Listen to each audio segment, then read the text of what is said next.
Okay, my Bluetooth device isn't working, so we just get to use the cheapo computer microphone.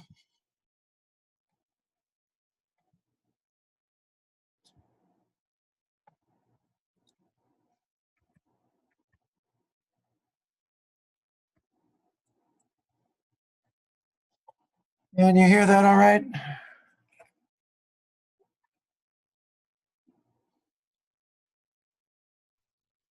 Yeah.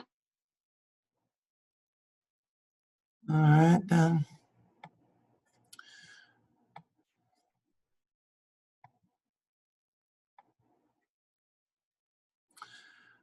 All righty, let's go ahead.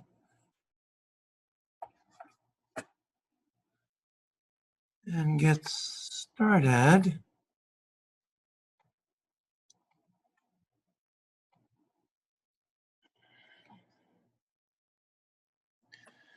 Let's pray, then let's get started. Father, thank you for a cold day, our last full day of instruction. We pray for finals week. Watch over us now in Jesus' name. Amen. Okay, did everyone get the practice exam? Is there anyone who didn't get it? So by your silence, I think that means you all got it. So use that as a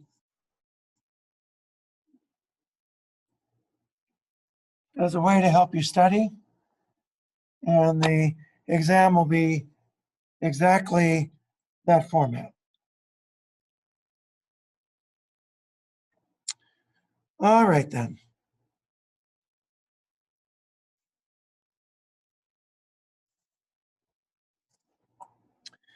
So the female reproductive system, as we said before, is a uterus. This is the organ that will nurture the embryo and then the fetus and so on and so forth. The outer layer of it that faces the body cavity is largely thick connective tissue. Just inside that is a layer of smooth muscle, the myometrium. The outermost layer is the perimetrium, then the innermost layer is the endometrium, and that endometrium has two layers. It has a functional layer, or the stratum functionale. The stratum functionale changes in response to hormones. There's then a basal layer upon which it sits that supports it. That is full of blood vessels, called the stratum basale. Stratum basale, here you can see, can you see here? There's a difference in color here to here, and then this is obviously smooth muscle. If you can see that difference in color, so this is darker here, that's a stratum basale. Notice how loaded with blood vessels it is. Then notice here, the blood vessels aren't quite as numerous. It's more lightly colored. That's a stratum functionale. Here's the myometrium. Lots of beautiful smooth muscle. You've seen that before, no surprise there. And then the innermost stratum functionale, just outside of that, the stratum functionality sits on the stratum basale. It is the stratum functionale that will change thickness as a result of the menstrual cycle. So here is the stratum functionalis in all its glory. After it's been worked over by estrogen and progesterone, it changes quite a bit. It gets a whole lot thicker, and it develops glands and spiral arteries and what have you. Undergoes a lot of changes. And there's a stratum basale. Lots and lots of blood vessels, lots and lots of stromal tissue. It is the support system for the stratum functionale. In A and P, you probably went over all the different ligaments that hold these structures in place. So I'm not going to go over the parts of the broad ligament and the suspensor ligament of the ovary and the cardinal ligaments and blah, blah, blah. You can review that. But suffice it to say, the uterus and the ovaries are supplied by a very, very rich blood supply. The suspensory ligament of the ovary, which comes in this way like that, feeds essentially the blood vessels, nerves, and what have you to the ovary. And then the ovarian ligament connects it, as you can see, to the fundus of the uterus. Holding the ovary in place also is the broad ligament. The broad ligament has several different parts. So there's the mesovarium, there's a stalk-like structure that's called the mesosalpinx. Oops, sorry. Then the mesouterine part of the broad ligament. You can see this also contains a lot of vessels. Then the round ligament. The round ligament kind of goes just kind of this way all the way across like that. This gets stretched during pregnancy. That's responsible for some of the pain you get during pregnancy. So the picture here, I want you to see the ovary is connected to the oviduct, otherwise known as fallopian tube. Here it's labeled uterine tube. That connects to the uterus, and then the uterus connects to the cervix, to the cervix, to the birth canal, and so on and so forth. The ends of the fallopian tube are kind of these little finger-like, fringe-like things. Those are called fimbriae. Those will respond to hormone changes as well. And this is the infundibulum, this is the ampulla, this is the body. Most of the time, fertilization occurs in the ampulla. Just as a tidbit of information there.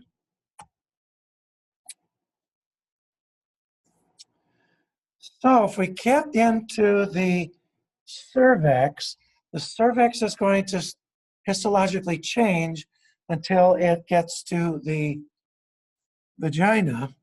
And I want you to see here this squamous epithelium. So the cervix starts out being columnar, then it transitions to cuboidal, then it transitions to squamous very gradually.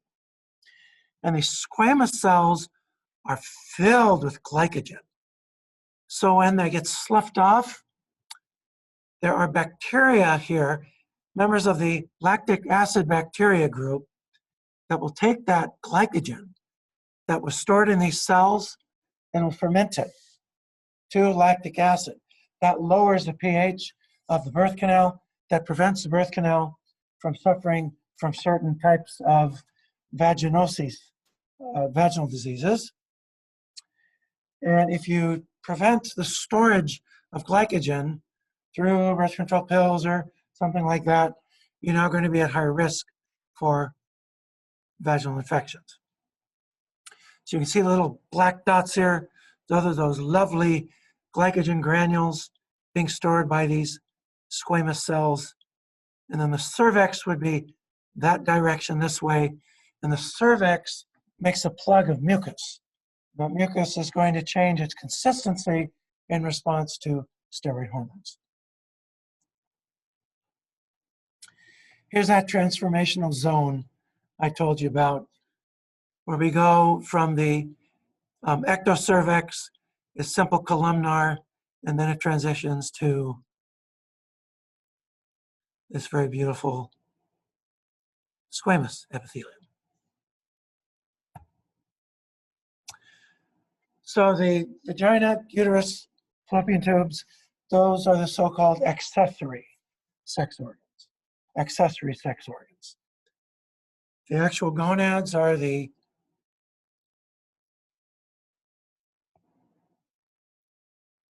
the oocytes or the gametes, and then the ovaries.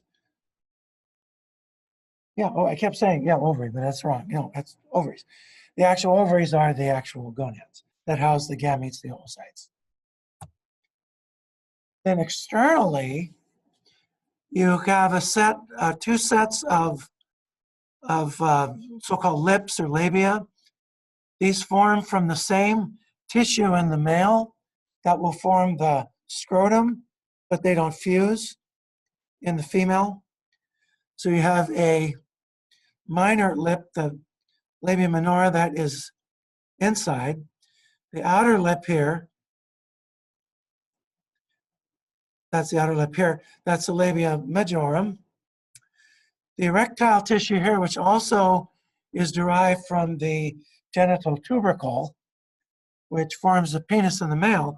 Now that's the clitoris up here. And then this is the mons pubis, which also forms hair here. And then the perineum, and this is a perineal raphe that extends all the way down to the anus. Males don't have a perineal raphe. Instead, they have a scrotal raphe, where these two sides will fuse, and then the testes will descend into that sac. The testes originally develop in the abdomen and then descend into the scrotum. That's to make sure that they make sperm in a cooler area because the body cavity is too warm for sperm formation. Very quickly, the female sexual response is similar to the male sexual response in some ways. So there's excitation, otherwise known as arousal, a kind of plateau, and then orgasm, resolution, and then the female can essentially go back to go, collect $200 and start all over again. Males can't do that because males have a refractory period. Females don't have that refractory period. So during these 4 stages, there's vasocongestion of the erectile tissue with myotonia. And then the females too, the breast will swell, particularly if the female's not breastfed a baby. These responses will be maintained during the plateau phase, and then the so-called orgasm phase, which is quite short, but you get spasmodic contraction. Contrary to what you read on the internet, female orgasm is not required for her to get pregnant. I've read several sites on the web that say that, even people on Twitter whom I thought should have known better. That is a urban myth.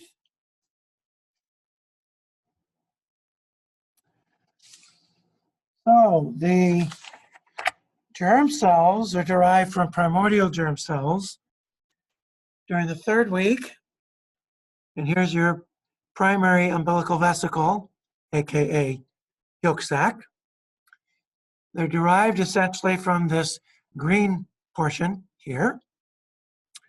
They will detach from the wall of the primary umbilical vesicle. This is the anterior bit here. Here's the brain fold. There's the hindgut.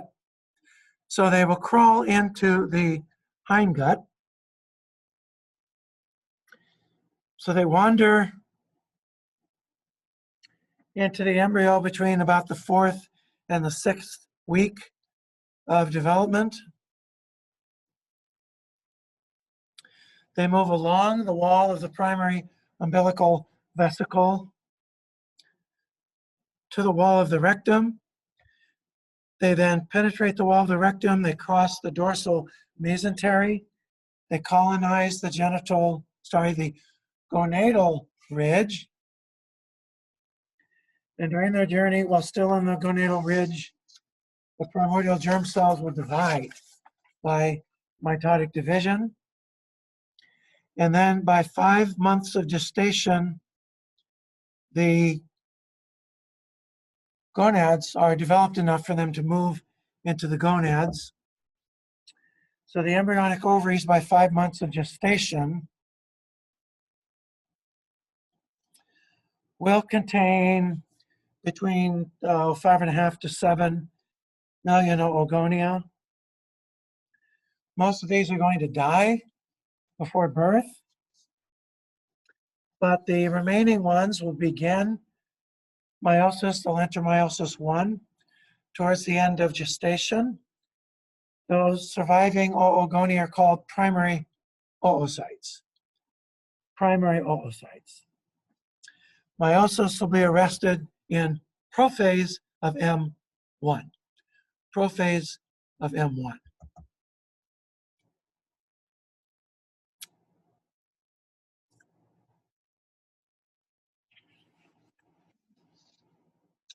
So your oocyte has 23 chromosome pairs. It will double that to go through meiosis.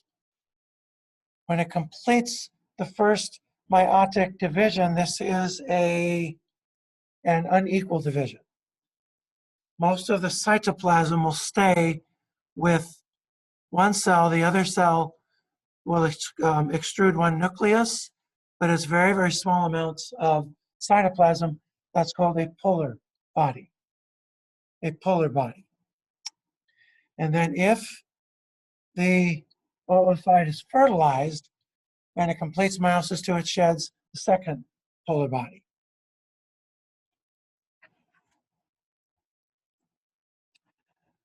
So the primary oocytes in a woman's gonads will undergo pretty precipitous amount of programmed cell death. So she started out with 5.5 to 7 million. By the time she's born, she has about 2 million. These are all the gametes she will ever have. There was a paper 10 years ago that argued that the mammalian ovary had a stem cell population that could repopulate germ cells in the ovary. This was based on work in the mouse done by a guy at Harvard. Oh gosh, what was his name? Simons? And no, Williams. That turned out to be balderdash. Williams then said he had a similar population in female ovaries. Turned out this was a stem cell population for the epithelium, the ovarian epithelium on the outside, and not the ovarian cortex, which contains the follicles. So these are all the gametes you'll ever have.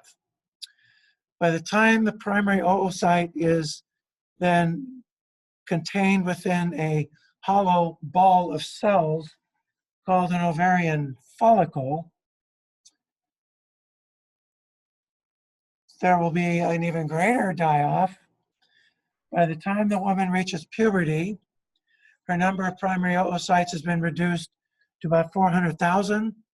And out of those 400,000, she will ovulate about 400 during her lifetime. And once all the primary oocytes are gone, ovulation stops and the woman undergoes menopause. So the primary follicles are surrounded by non-gamete cells from the ovary. And these cells with the gamete are called a follicle, ovarian follicle. So a primary or primordial follicle, and I have a picture of this here pretty soon. It's surrounded by a single layer of squamous epithelial cells. These are called follicle cells.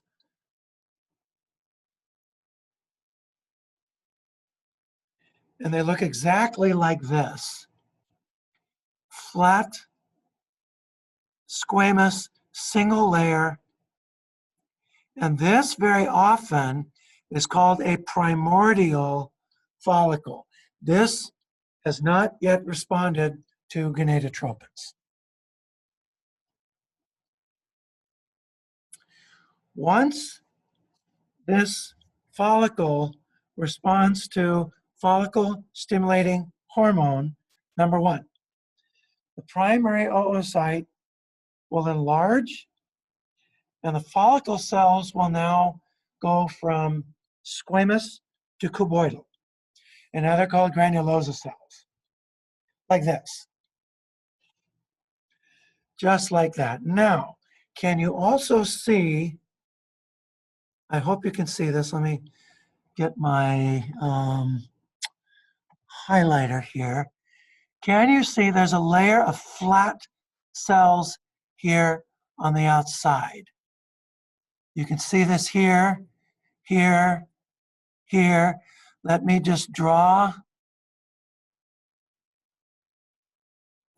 around this. Oh, goodness, I'm not very good at this.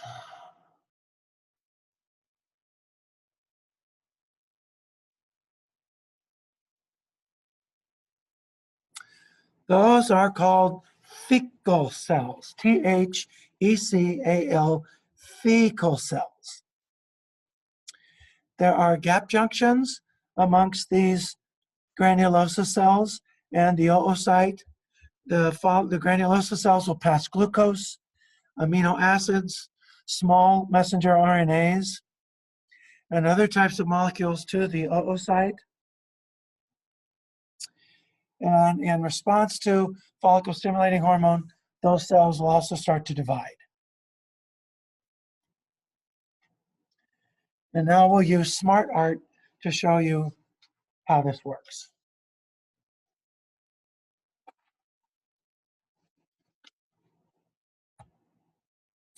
So here is our primordial follicle. Now, this whole dance of the menstrual cycle is controlled by the hypothalamus and the pituitary glands. They are, if you will, excuse the expression, the masterminds of reproduction.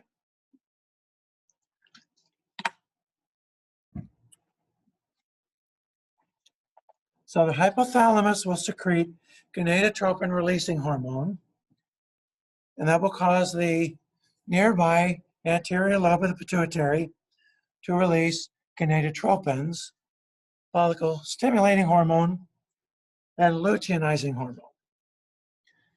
And as we said before, at puberty, these gonadotropin-releasing hormone is made at a constant low level, but at puberty, it now starts to be released in a pulsatile fashion. So over the course of the follicular phase, these oocyte-containing groups of cells, these follicles, will compete at a chance for ovulation. Now, the thecal cells, which will form out here,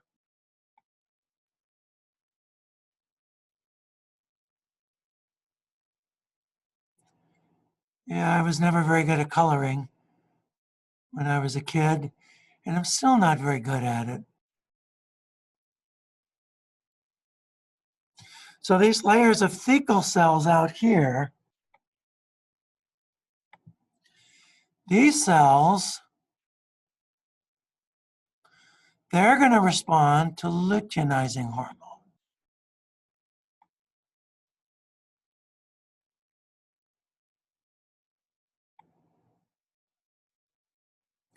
These cells will respond to follicle stimulating hormone. Now, here's the very cool part about this that I think is really cool, but you may think I'm strange, but that's okay. You know I'm strange anyway.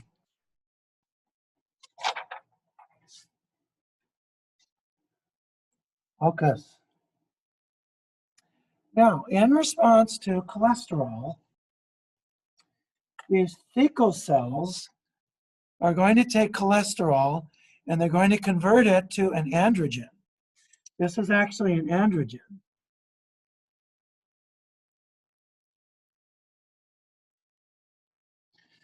So they take cholesterol, they go through this rigmarole, they produce pregnenolone, and then 17-hydroxypregnenolone, dihydroepiandrosterone, and then this 3-beta-hydroxysteroid dehydrogenase, which is also a enzyme which will be used to make progesterone, will make androstenedione.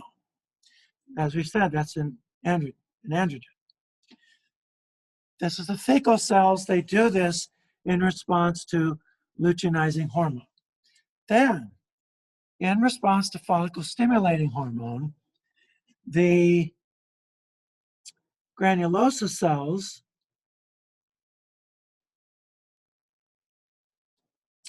will use this enzyme, 17-beta-hydroxysteroid dehydrogenase, to convert androstenedione into testosterone, and then aromatase, which is directly stimulated by follicle-stimulating hormone, converts testosterone to 17-estradiol, which is a very powerful estrogen. 17-beta-estradiol gets secreted into the bloodstream, where it is bound to the steroid hormone binding globulin.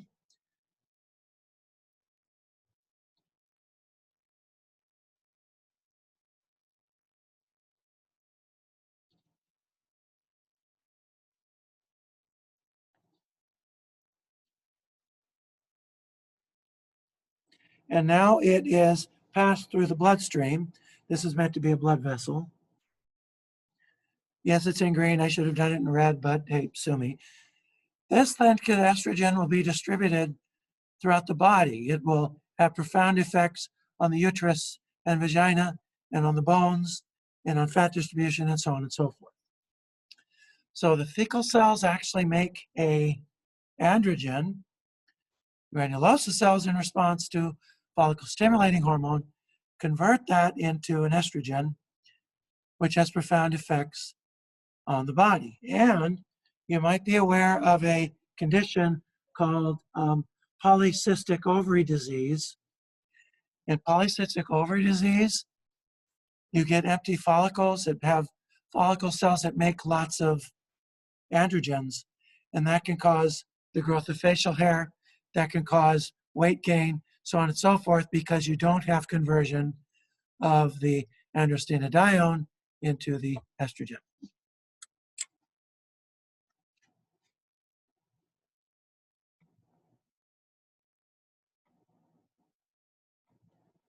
I think that's cool, but that's just me. All right. So back to the ranch here. So thecal cells out here that are responding to luteinizing hormone, granulosa cells here responding to follicle-stimulating hormone. These cells will divide, and then the follicle cells will induce the oocyte to secrete this layer of extracellular matrix that's rich in hyaluronic acid, takes up a lot of water, and it expands. This is called the clear zone, which in Latin is the zona pellucida. The zona pellucida.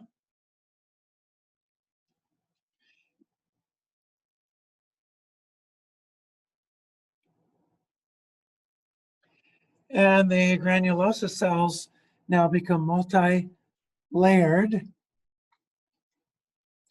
The estrogen then is going to negatively feedback upon the pituitary, and that will tend to lower secretion of follicle-stimulating hormone. Now, that will cause the other follicles that don't have enough follicle-stimulating hormone receptors to die off. The biggest ones, however, that have sufficient follicle-stimulating hormone receptors will continue to grow, and the dominant follicle then will undergo ovulation. The dominant follicle will continue to secrete estrogen.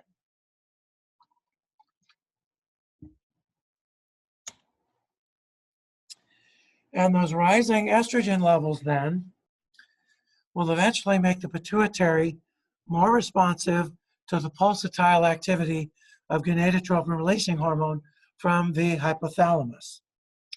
And then as the blood estrogen levels climb higher and higher and higher, you now have a positive feedback situation, not a negative feedback situation. Now the follicle cells will divide even more vigorously, and they start to make these little vesicles filled with fluid. They're now known as a secondary follicle. They go from being a primary to a secondary follicle when you see these fluid-filled vesicles. These fluid-filled vesicles. Secondary follicle, if you see the fluid-filled vesicles. And now you can really see the thecal cells really well.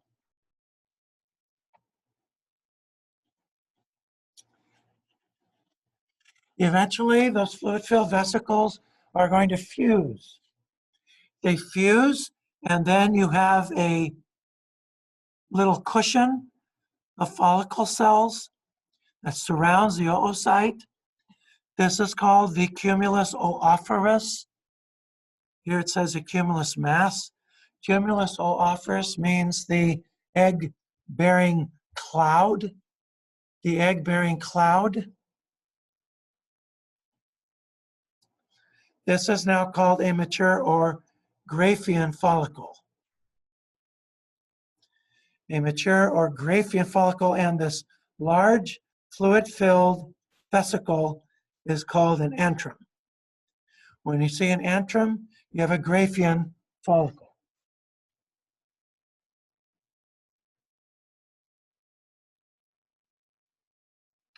Now, during these periods where you have very high levels of estrogen, now there's your secondary follicle. Now these granulosa cells, they start to express receptors for luteinizing hormone as well. Therefore, they will continue to grow under the direction not just of follicle stimulating hormone, but also luteinizing hormone. These high levels of luteinizing hormone will then cause the follicle to rupture, and that is ovulation. And it's a spike in luteinizing hormone that causes ovulation. You can actually induce ovulation in laboratory animals by injecting them with high levels of luteinizing hormone. Now this mass of follicle cells still remains, and it now becomes a progesterone generating factory. These cells will turn yellowish, therefore it's called a corpus luteum, which in Latin means yellow body. Yellow body.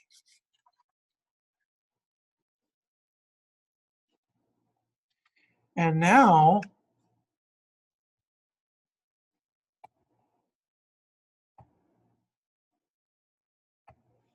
there's your corpus luteum.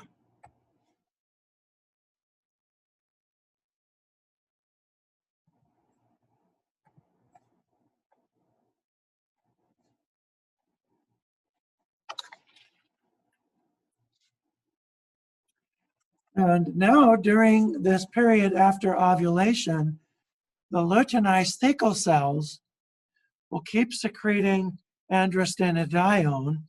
The luteinized granulosa cells will keep converting it to estradiol, but now the luteinized granulosa cells are going to respond to decreased levels of luteinizing hormone. And now they are going to increase the activity of what are called cholesterol side chain cleavage enzymes.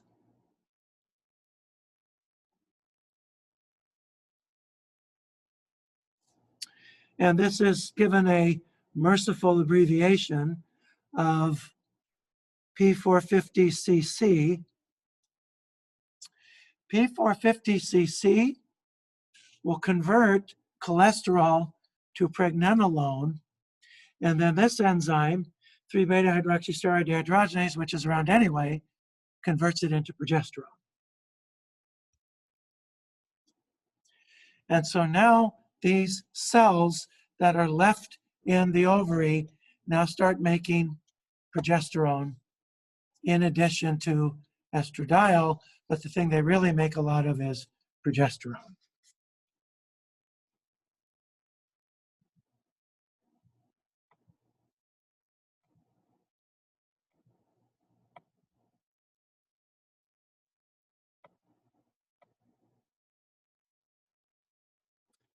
If the corpus luteum does not receive a signal from a developing placenta in the form of human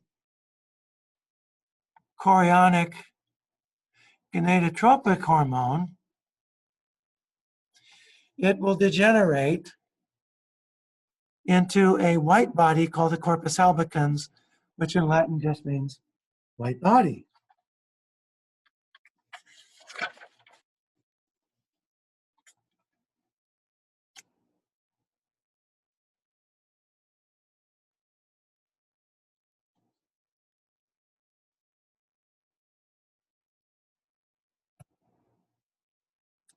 All right, so the follicle stimulating secretion by the anterior pituitary, that's the thing that causes the granulosa cells to make the estrogen, because they take the androgens made by the thecal cells and convert them into 17-beta estradiol. And here's a beautiful picture of a cumulus oophorus. That's what CO stands for. That's not Colorado. That's cumulus oophorus. Here's the zona pellucida here. There's the oocyte. Here's your antrum here. And then you have your theca, which now has 2 layers. Oh, sorry. There's your granulosa cells here. There's your thecal cells here, and what have you. And the thecal cells will make androstenedione, which are converted to estrogen here.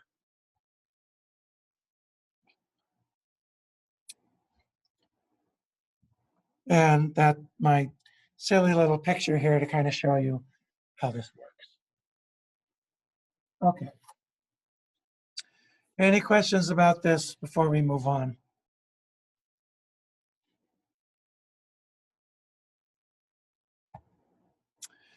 Okay, so the follicle stimulating hormone, luteinizing hormone, the gonadotropins, and then the estrogen that they induce, they all protect the follicle from undergoing this degeneration. This degeneration is called atresia. Androgens, however, will promote atresia. So the Graafian follicle, which is making lots of estrogen, is protected from atresia. It will form a bump on the surface of the ovary, and under stimulation by the surge of luteinizing hormone, it ruptures. And that's the process of ovulation. And now you get a corpus luteum. You can see that in the yellow arrow here. Here's a corpus albicans in the white arrow. And if you don't get fertilization within a reasonable amount of time, it will degenerate. And if fertilization doesn't happen, corpus luteum will stop making hormones after about 10 days, and it becomes fibrotic and is called the corpus albicans.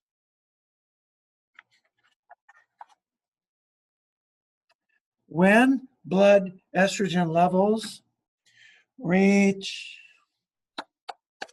about 200 picograms per milliliter, the dominant follicle estrogen becomes now this positive feedback signal we talked about, and it causes the pituitary to make lots of follicle stimulating hormone and luteinizing hormone.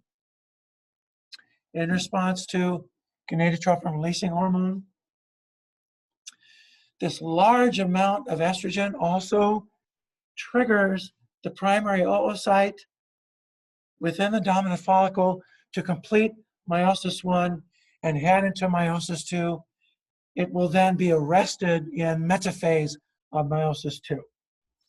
So it's only when you get those very high estrogen levels that promote the positive feedback rather than the negative feedback at lower levels of estrogen does the oocyte go from meiosis I to meiosis II.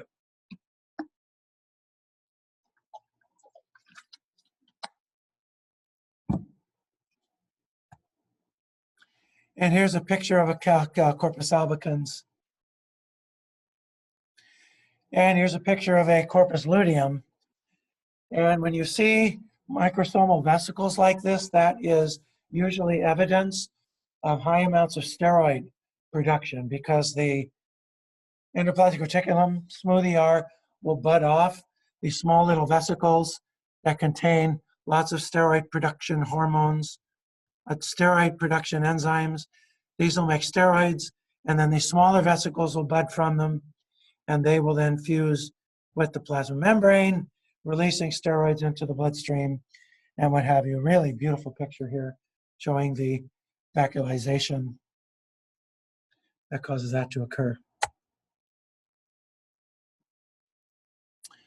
Okay, now this period of the menstrual cycle, where we go from menstruation to ovulation, that's called the follicular phase of the menstrual cycle. So in the follicular phase, you have the ovarian follicles growing, responding to gonadotropins. The gonadotropins are gradually increasing. Estrogen is gradually increasing. You don't have any progesterone that's being made in any appreciable quantities. One of those follicles will become the dominant one. It will win the feedback of estrogen that lowers follicle stimulating hormone, will cause the other follicles to undergo atresia.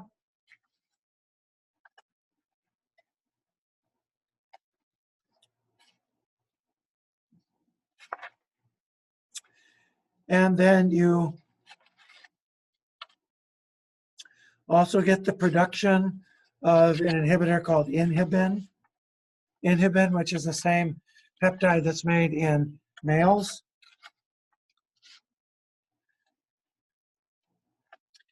It takes usually about a week for a dominant follicle to get selected. And that dominant follicle keeps secreting estrogen for the rest of the follicular phase. Follicle stimulating hormone will start off during the follicular phase being more abundant than luteinizing hormone as low levels of estrogen start to inhibit it, and inhibins start to inhibit it. Luteinizing hormone levels will start to surpass follicle stimulating hormone levels. Then when you get the burst of estrogen in the Graafian follicle, then you get a surge of both, especially of luteinizing hormone. That's what causes ovulation. About 14 hours after you get that surge, you get ovulation.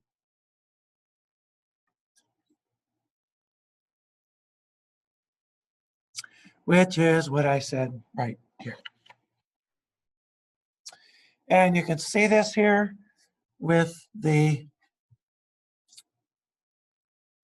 days from the peak, and notice that estrogen is peaking just before the peaking of follicle stimulating hormone and luteinizing hormone. Notice progesterone is very low until after ovulation. Notice then that estrogen peaks, and then it will then tend to trough, and then it never quite gets as high again. Progesterone tends to take over, and then after they decline, you then go into menses. Okay. All right, so we're in the follicular phase, going from the start of menses to ovulation. that's a follicular phase, usually about 14 days. Keep in mind, the menstrual cycle varies. It varies tremendously from person to person. The average is 28 days. That's an average.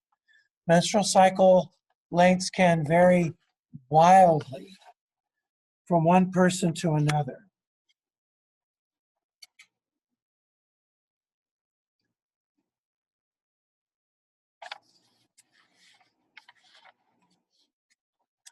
They can be as long as 35, 36 days, or as short in some cases as 25 days. So, yeah. After ovulation, the ovaries go into the so-called luteal phase.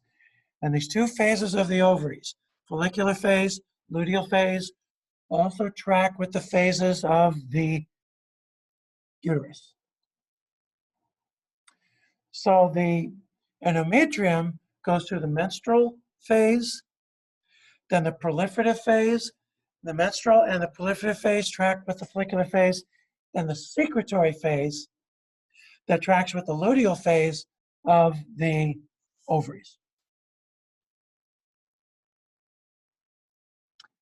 So I'm doing these beautiful, nice numbers, ovulation on day 14, blah, blah, blah, blah, blah, blah, blah.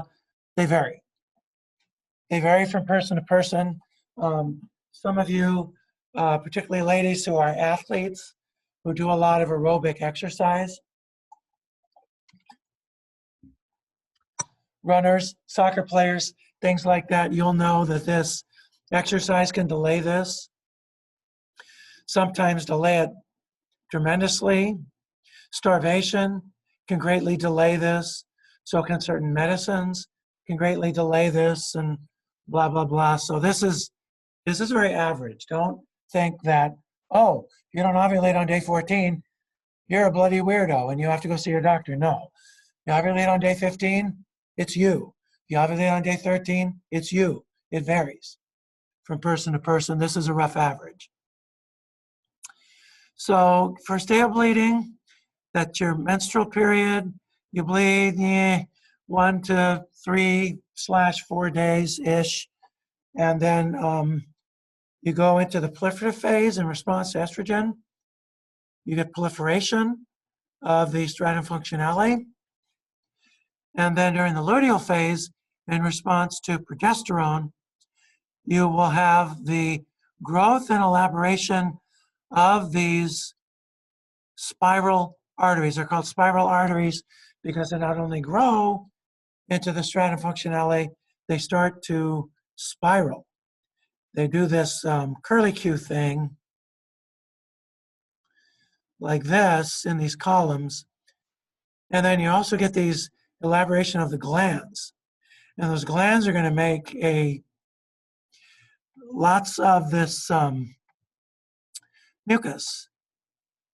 They're going to coat this with a layer of mucus, and that mucus is going to increase the tendency for you to attach an embryo here.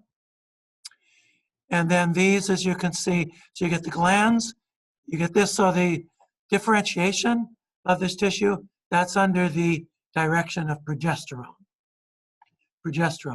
And estrogen induces progesterone receptors in these cells. So remember, in the chapter on the endocrine system, we talk about permissive effects. This is a classic permissive effect that estrogen will induce. These receptors are called P2. Come on, you. P2 receptors as a result of estrogen. That increases your response to progesterone. So by the time you get to the luteal phase here, the secretory phase, you're all ready to respond to progesterone while your ovaries are making it. Now, a word about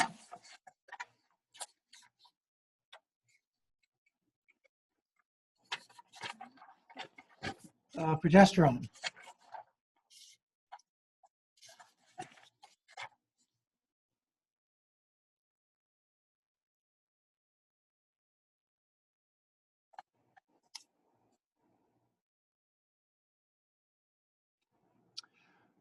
Progesterone during the luteal phase is going to negatively feedback on the anterior pituitary, so you don't get the production of these gonadotropins. That's very important. That's the reason why during the luteal phase, your production of gonadotropins goes way down. And this is a strategy behind birth control pills. You give a combination of estrogen and progesterone or just progesterone, and it prevents the production of the gonadotropins. So you get a nix-A on the gonadotropins A due to progesterone.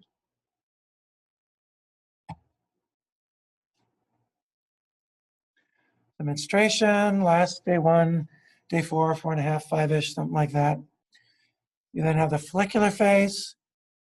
You get ovulation of one Graafian follicle. That estradiol will change the relationship, the regulatory relationship between the anterior pituitary and the hypothalamus from one of feedback inhibition to now one of a positive feedback cycle. You get the spike in gonadotropins, particularly luteinizing hormone. You ovulate on day 14-ish, just like you see here. And the pituitary follicle stimulating hormone will induce the granulosa cells to synthesize its own receptor, which is kind of a neat trick. So the more of these granulosa cells you get, the more responsive they become to follicle stimulating hormone. And then estrogens, high levels of estrogen will cause them to also express luteinizing hormone receptors as well, which is noted here. This is a case of low levels of estrogen. You get a negative feedback situation. And then at higher levels of estrogen, you know, have a positive feedback situation where now you start to release the pituitary, anterpituitary becomes much more sensitive to the gonadotropin releasing hormone. You get the surge, you get ovulation.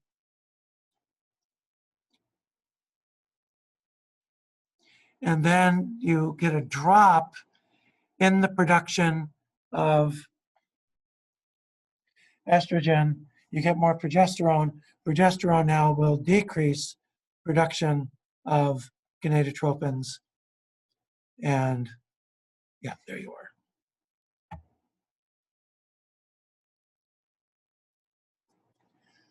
So it's the ability of the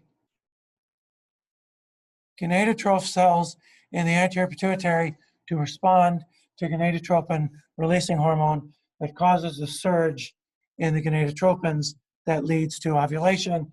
That's brought on by these high levels of estrogen, as noted here.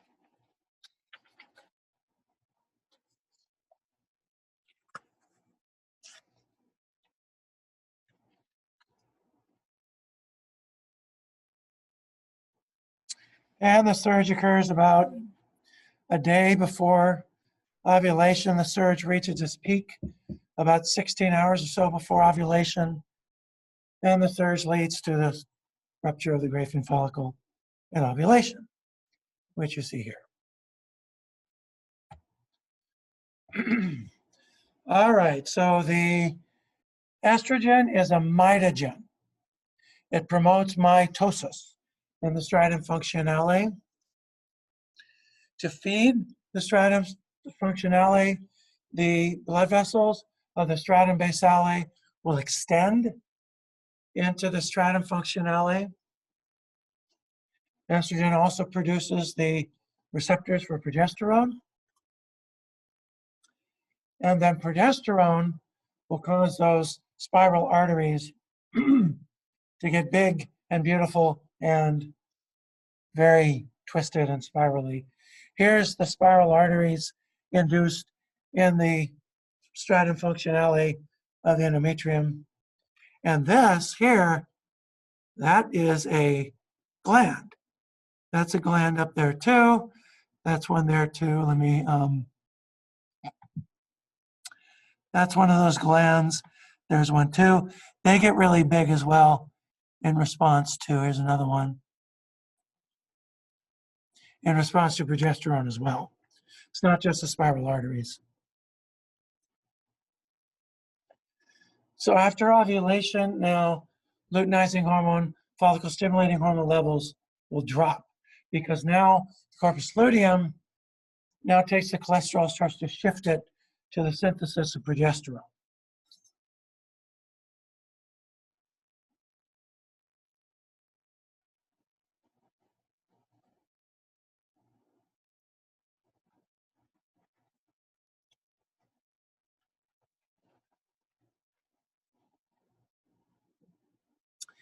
And the progesterone and estrogen will negatively feed back on gonadotropin production.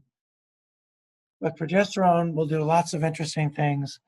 In the endometrium, it'll induce the spiral arteries, the uterine glands get big and beautiful, and what have you. And here's the negative feedback that we talked about. And again, this is a strategy behind your birth control pills. So you get this beautiful, thick, spongy endometrium. The uterine glands fill with glycogen. That marks the secretory phase of the endometrium. Estrogen and progesterone will also change the cervical mucus. The cervical mucus will now thin out and become more hospitable to sperm. So that sperm can now pass through the cervix and fertilize the oocyte. And then during day 22, the corpus luteum will start to degenerate. And there's a synthesis of a prostaglandin 2A, F2A, that seems to induce regression. That prostaglandin is induced by the drop in estrogen and progesterone. And you start to get necrosis and sloughing of the stratum functionalis because of the drop in estrogen and progesterone. You must have estrogen and progesterone to maintain that spongy stratum functionalis. The spiral arteries seem to be the reason there's the bleeding. And most of your oral contraceptives consist of either a combination of synthetic progesterones and estrogen, and will usually cause a false luteal phase.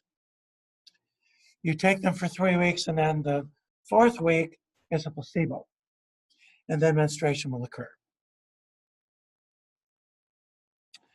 So oral contraceptives come in monophasic, biphasic, and triphasic, and tetraphasic tablets. The monophasic have the same concentration of estrogen and progesterone throughout the cycle. Biphasic will change the concentration of estrogen during one part of the cycle versus the other, the follicular versus the luteal phase. Triphasic, like this one, orthotricycline, it's a triphasic pill, will change it during 3 times. There'll be 3 concentrations of estrogen during the cycle. And then tetraphasic will change it 4 times. And you have a synthetic estrogen with a synthetic progestin. Those are your combination tablets. Others include just the synthetic progestin. And those tablets are not as effective as the combination tablets as well. And yeah, that's how those work.